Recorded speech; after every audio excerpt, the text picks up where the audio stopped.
In section 2, we're going to look at safeguarding at New College Group. We will look at the policies and preventative measures that we have in place and also talk you through your responsibility as a member of staff.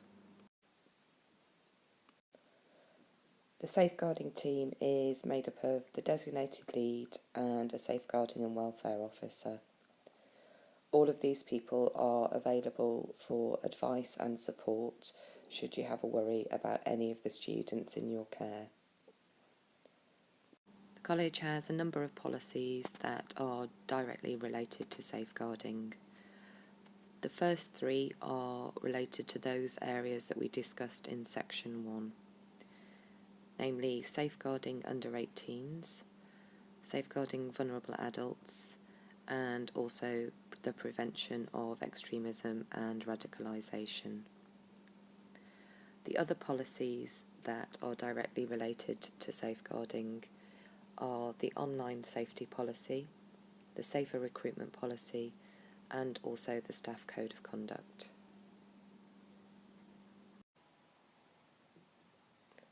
We have a number of preventative measures at the college which are intended to reduce the risk of harm coming to students or staff. All of our staff are DBS checked, and some staff may have been asked to complete a DBS risk assessment. This is so we can start you working, however you won't be able to work unsupervised with under 18s until we have the enhanced disclosure returned. Secondly, we also require 2 references before we can allow you to start work. This is a legal requirement. We also require staff, students and visitors to wear ID badges. We have different coloured lanyards so we can identify different people. Older students and visitors wear purple lanyards. Staff wear gold lanyards and under 18s wear pink lanyards. It's important that if you see someone without an ID badge, that you challenge them. We need to know that people who are in the college have a right to be there, and everyone should have a badge visible. Thirdly, we have a medical register. This is so that all staff are aware of any students who have any medical problems, any learning difficulties or any disabilities. We use symbols to identify students who have problems or difficulties. We use symbols so that confidentiality is maintained, but that staff can easily recognise if somebody needs some help. The medical register is shared with staff, and the symbols are also added to registers so that if someone is having a difficulty in class, the teacher is aware of what type of difficulty it is and can so take appropriate action. We also use a number of risk assessments. So for example, this is for a social activity for students who are going to Blackpool. We ask that staff complete risk assessments for any social activity, but also a risk assessment is completed if any outside speakers or trainers come to the college. Risk assessments can be found in forms, which is on the shared drive, or if you're a teacher, they can be found in the risk assessment folder in the staff room. You have a number of responsibilities as a member of staff. The first is that you maintain a professional relationship with students. Students may request that you become their friend on Facebook or another social networking site, but we ask that you don't do this and that you refer them to the college Facebook page instead. We also ask that you don't give out your personal phone number or personal email. The reason for this is some of our students may misinterpret you accepting a friend request or giving out personal details as more than it is. If you ever do feel uncomfortable about a student, then please report this to the safeguarding team or your manager straight away and we will speak to the student.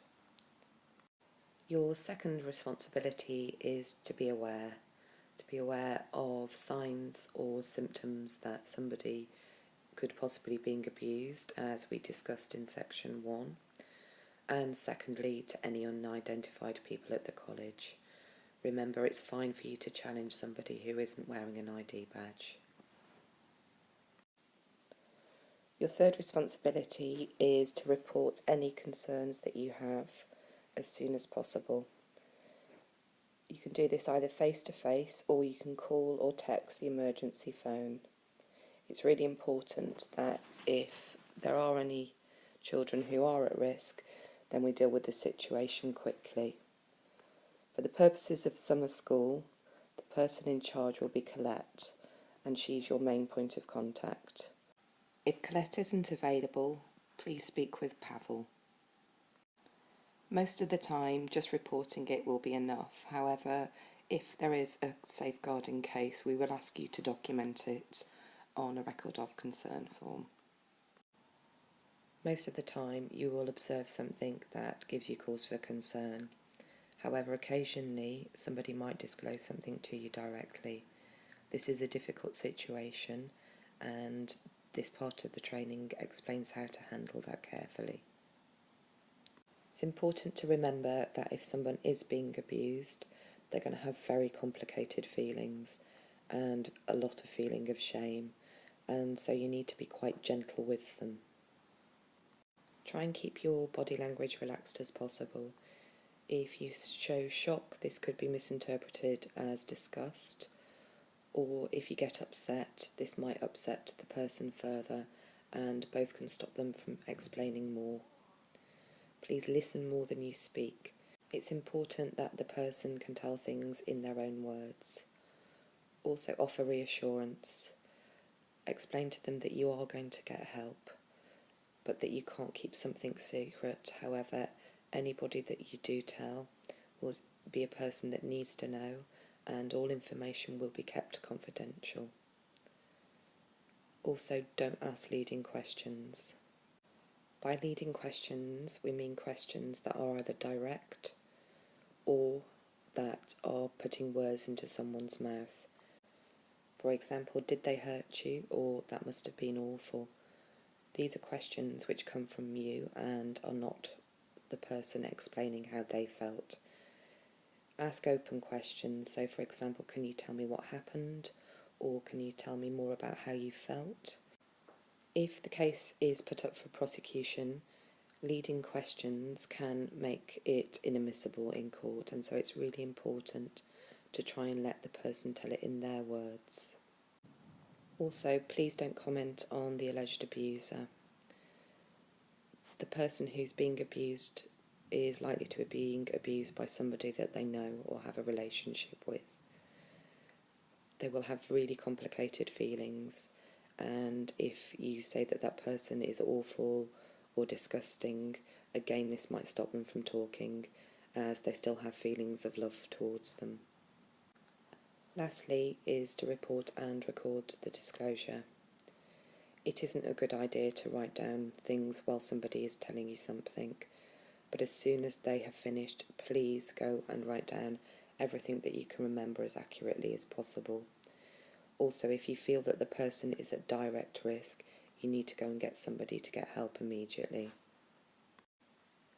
Once we receive a concern, the first thing that we do is make sure that the student is safe. The second thing we do is talk to the student and offer them support.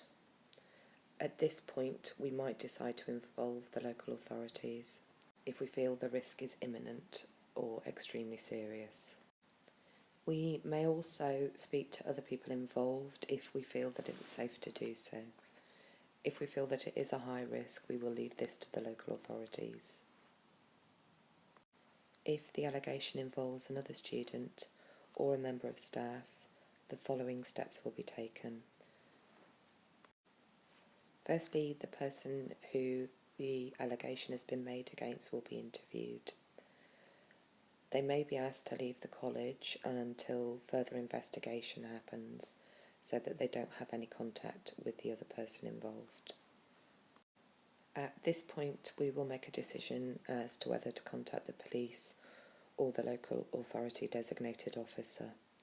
If we feel that the case is beyond our remit or is really serious, then we have a legal obligation to do this. The case will then be investigated fully, either by ourselves or by the local authorities. During an investigation, if someone has had an allegation made against them, they will be offered support by the HR department. Everything will also be kept strictly confidential. Support will be offered by the safeguarding team to the person who has made the allegation.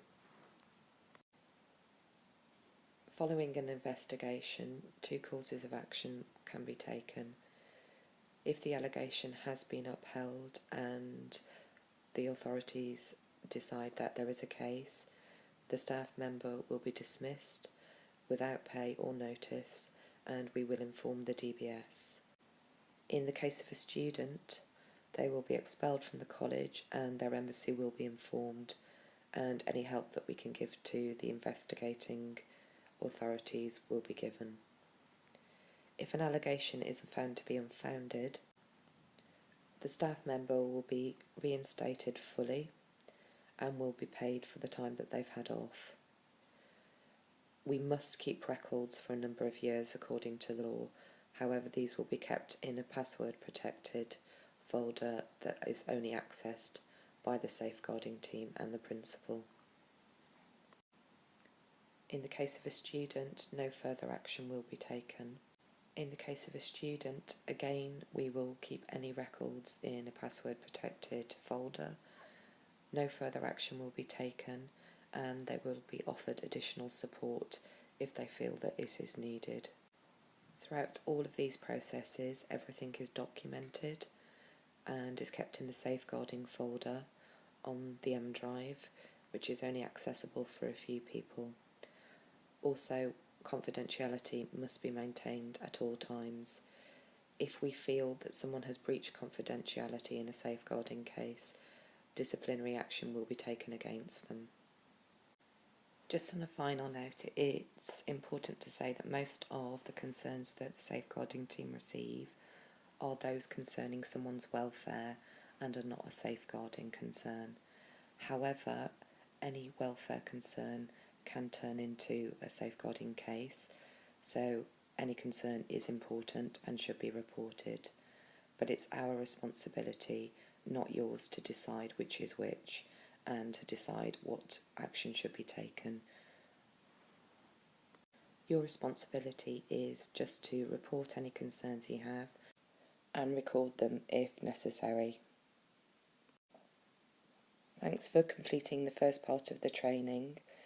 On your induction day, we will give you some more practical situations so that you can put the training into practice